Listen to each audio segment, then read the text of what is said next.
Good morning, folks. Kirk here with Kirk Giordano Plastering. My son Jason Giordano doing the videotaping as usual. Today what we're going to do is we're going to repair all these molds that got damaged over the years. We have a few things going on is trying to find the color. I was at West Side Building Materials yesterday, formerly known as Alto, and we went through about 6 or 7 of their charts. And I brought a chip in. Unfortunately, we couldn't find the exact color. So I have a color that I think will work, and we're just going to show you how to mix it and come up with a color. That's going to be later on. First, I'm going to show you how to prep these guys here. I've installed thousands of feet of this stuff, and there's a lot of ways to correct this. And mind you, this is just styrofoam. It's styrofoam. They put a mesh over it. And this is the mesh that they generally use. It's just a fiber mesh tape, so it's not real strong as the stucco itself. So it's a fiber mesh tape. Then they paint a product called Polybond, or any other numbers of products they have. Then they coat it with stucco. So these are not very strong. A kid's bicycle, skateboards, things like that will damage them. And so I'm showing you this one, but we have them throughout the house that we're going to repair. As to simplify it. First thing we're going to do is we're going to paint some Weldcrete. Weldcrete is a bonding agent, and of course you get that at West Side also. We put it on this guy here, especially around the styrofoam, because the cementous product won't adhere to styrofoam. And after we fix this, then I'm going to put some more of the fiber mesh tape. Then we're going to mix up the color. I'll show you how to do that. That's a tough thing. You really got to have time in to do that. Then we're just going to re-spread this out, and when it dries, it should be as close to this as possible. Now granted, the house is about 14 years old, so we're going to do the best we can to match this color. I think it's going to come out real well.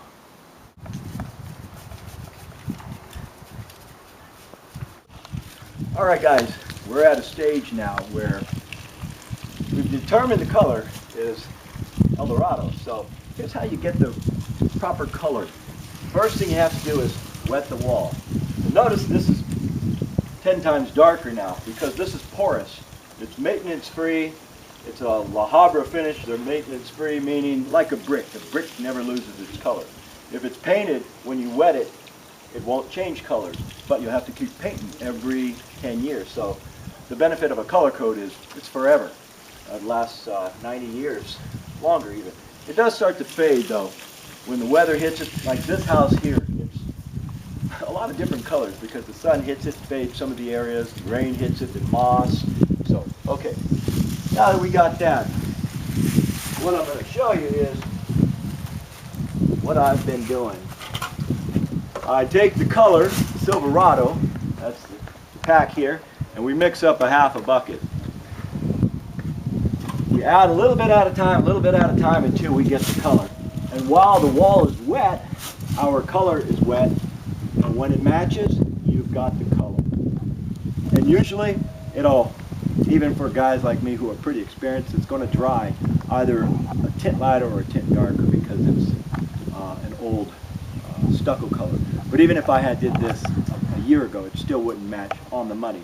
So West Side actually sells color packs too, but I'm using quite a bit, and the color pack comes about like this, so that's not going to help much. So we're eyeballing it, and a little bit at a time, a little bit at a time. Next we're going to drill this bucket right here, a little bit at a time until we got that color. Then we're going to go ahead to the front of the house and do the molds. Alright guys, now what I'm doing is I got some cement here, and I put a product called Luminite. Luminite is an accelerator because when I fill this huge hole here, I want it to set in 5 minutes. It's kind of like Fix-All. It sets real quick. So prior to re-skimming all of these, I have to fix this stuff first. And so this is what we do. We just come here. Alright guys, we are at the stage where I'm going to go ahead and stucco this. I'm going to do all of them, but I'm going to show you from start to finish. If you got 2 to 3 minutes, you can watch me do it. I'm going to texture all this, or spread it all, then use these little brushes and brush it, and then I'm going to show you how to do the texture too, all in one thing. And oh yeah, before I forget, this fella got my name off of Service Magic. We typed in stucco and I guess Service Magic come up, and Service Magic, they actually pre-screen fellows like me. Make sure our licenses and insurances are up to date, and they check a bunch of references and put guys like me on it. Anyhow, here we go. Take a little bit of mud out of here, put it on the hawk. This little guy is pretty handy, a scoop. Okay, I'm going to start from the bottom, right here, around.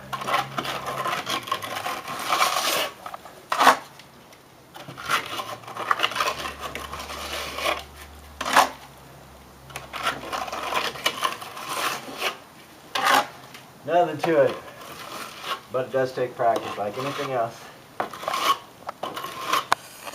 Okay.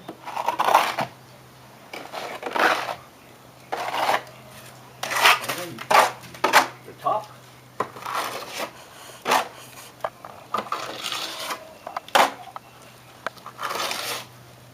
I'll show you why the brush and the float are so handy.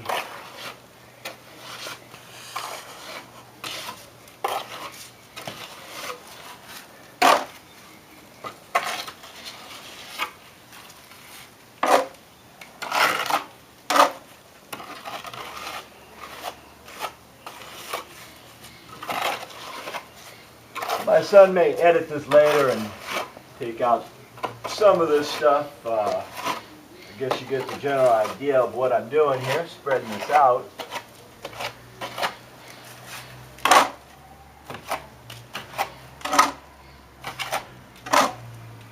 And of course it's a good idea to put the red tape, that way you're not making a mess of the rest of the stuff. So that's pretty much done. Here's the side.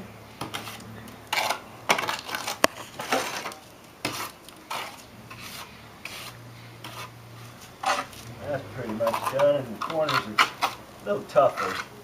Take a little bit more skill. There's that one. It's on this side. Get that down. And it doesn't have to be perfect because this is a skip jaw finish. It's pretty forgiving, meaning if this was just a smooth finish with no skip jaw texture, I'd have to spend a little bit more time to get it perfect. But I'm still going to float this in and brush it in, so you'll see that in another few seconds. Okay. Now that we got that, I can use two things, you guys can use two things. A float. The float is for the big stuff. We just go back and forth, and we're giving it a texture. This is called a float finish because the fellows who did this job here, they spread it out and then they floated it, then they did the texture. So I noticed this because I got a pretty keen eye, so that's what I'm doing. I'm floating it right now. And when I'm done floating it, I'm going to brush in a couple of the corners. And of course too, I could spread this out. Generally I'll wet the whole thing prior to spreading it out, but for the sake of simplifying it for you guys, I don't want to wet this because then it becomes a bit more in-depth and it might confuse you more than anything. Alright, so there we have it. A float finish over the molds because you can see through the texture it has a float finish. And of course, as I explained earlier, this is going to dry a lot lighter. It should dry pretty close. If I get a tint lighter or a tint darker, we're doing well because the texture is, or the color has been put on over 10 years ago. Alright, so here's the texture. You just use the same mud, pull it off just a little bit, and you, just a slight hand. Just a slight hand. Just like that.